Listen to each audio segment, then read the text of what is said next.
Today we're going to talk about cover letters, which in my experience is not a topic that most people enjoy. So you may be wondering, if everyone hates doing them, why do we bother? That's what we're going to explore. So let's look at our learning objectives. First, we're going to learn strategies for writing a focused cover letter.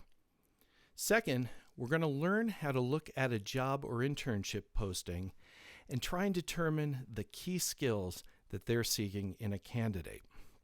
So to get started, let's look at why cover letters matter. First reason is some employers actually like to read them before they look at your resume. And so if you don't do a cover letter, you're missing really a critical part of the application. Second, a cover letter is an excellent way to demonstrate your written communication skills.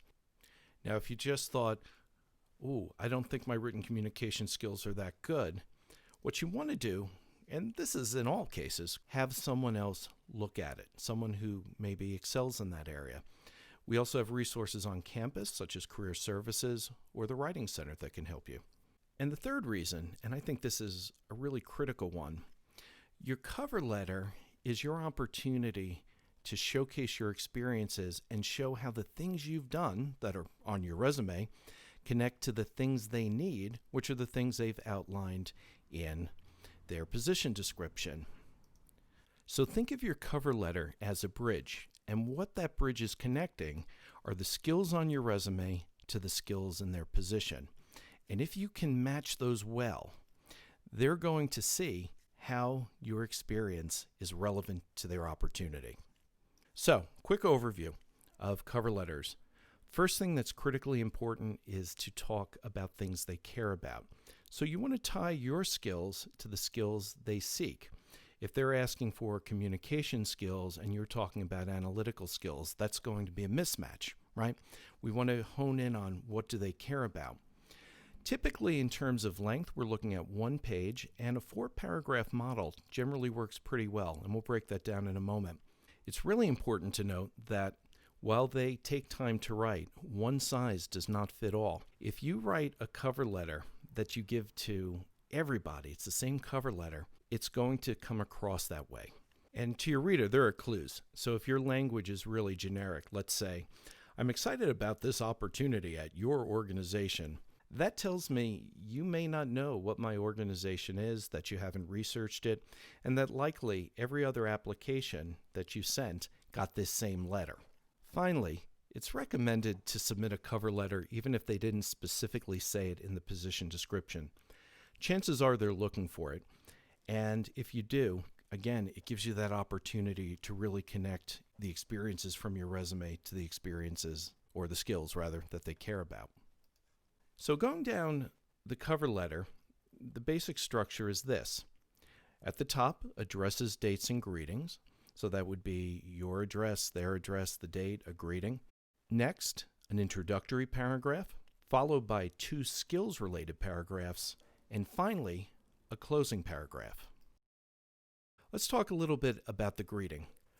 First thing, whenever possible, address it to a person, and if you're not sure, try and find out.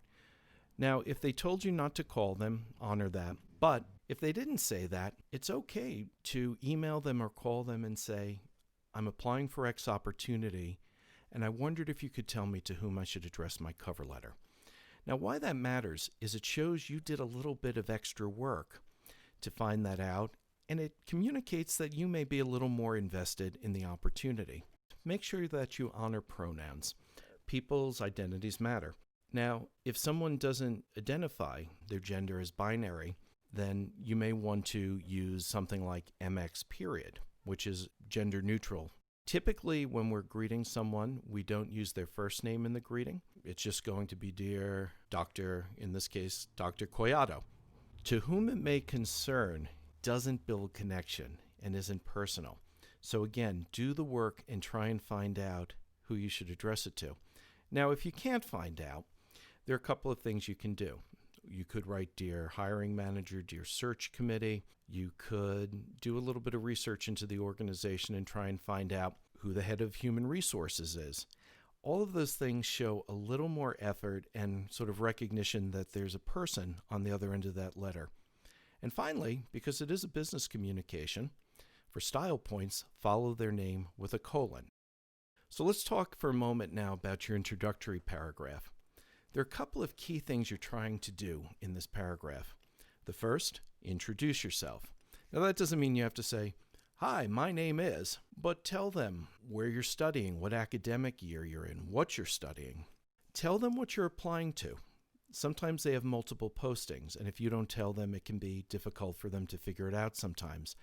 Tell them how you found out about it. It costs a lot of money sometimes for an organization to recruit. And so if you showed them where their money worked for them, that can be really helpful information. If you found out about it from a networking contact, you can say that as well, but always check with that person first to make sure that they're comfortable with you saying that in the cover letter. Next, bring excitement. I've heard this from so many recruiters. They want to know that you're into this. And so you can say, "I was excited to learn about this because," and the because has to be something authentic. It can't just be about how prestigious their company is. Make it tangible. Make it about the actual job or internship, something about that attracted you to it and that you're excited to do. The more authentic and real you are, the more that you're going to connect. Your second and third paragraphs are the real heart and soul of your cover letter. This is where you really show them how your skills connect to their needs. Where I see people often struggle is they try and address too many things in a paragraph.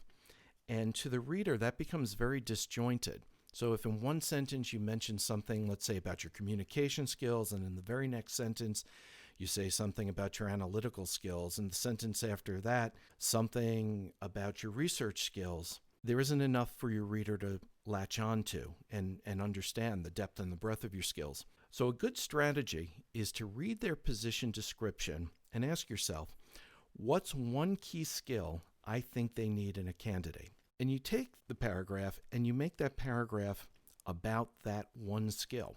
Maybe you identify it in the first sentence. And then you go to your resume and you ask yourself, what things have I done that demonstrate me successfully using that skill? And in more narrative form than you would on your resume, you show them. You write it and you describe it and you help them visualize it. And you stay in that paragraph on that specific skill. For your reader, that creates a very satisfying experience, right? And they can start to visualize this. For your third paragraph, guess what? It's the same technique. Go back to their description and ask, what else do they care about?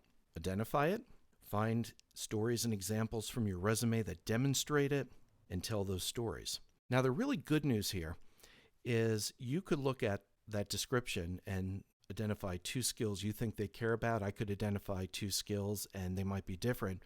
But as long as we can really justify them and talk about them, we're going to be okay. So your last paragraph is a short one. It's simply the closing. But there are a couple of elements that I think are really important. The first one, express gratitude. It takes time for someone to be part of a search committee.